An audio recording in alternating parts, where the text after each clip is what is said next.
Last week we brought you the story of an unusual spike in the number of babies in the Northern Rivers district born with a severe birth defect known as gastroschisis, where the intestines and other organs grow outside a baby's body while in the womb. The apparent jump in numbers led to fears of a cluster in the area and concern that the increase might be linked to certain pesticides and herbicides used in the local farming industry.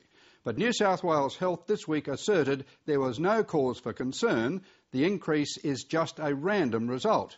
With no plans for any further investigation, questions still remain, and there's also new health concerns over a possible link between chemicals and neurological disease in New South Wales and beyond.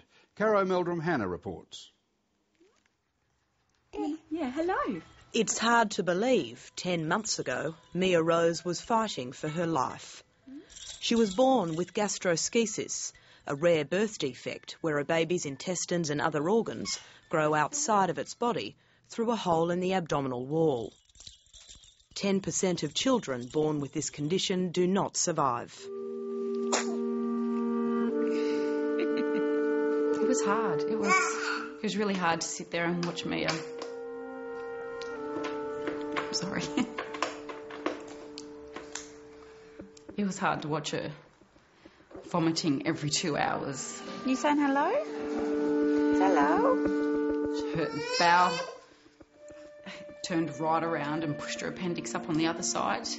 It was horrible just watching her do it and not be able to do anything to help her. And you were told that it was rare? It was very rare, yep. 1 in 5 to 10,000 babies, I think it was. But you certainly hadn't heard of other cases in the Northern Rivers so close to you? Not at all, not at all. But baby Mia and her parents were not alone. All of the nurses and the hospital staff would anecdotally tell us that, the Northern Rivers seems like a hot spot, like from the Gold Coast down. 11 months ago, JACQUI McSkimming and Matt Ostilla's son, Olive, was born with gastroschisis.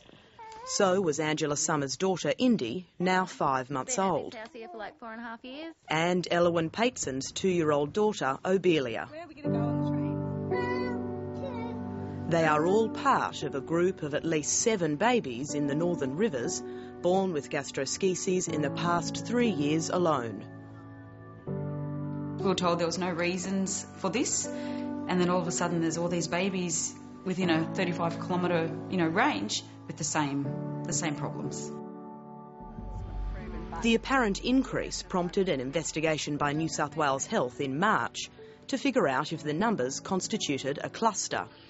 At the time, New South Wales Health told several families it would take up to a year to investigate. But in a private meeting last Friday, New South Wales Health decided the spike in numbers was nothing more than a random aggregation of cases. The most likely explanation for this is that what we're seeing is an evening out over time of this rare condition in this community.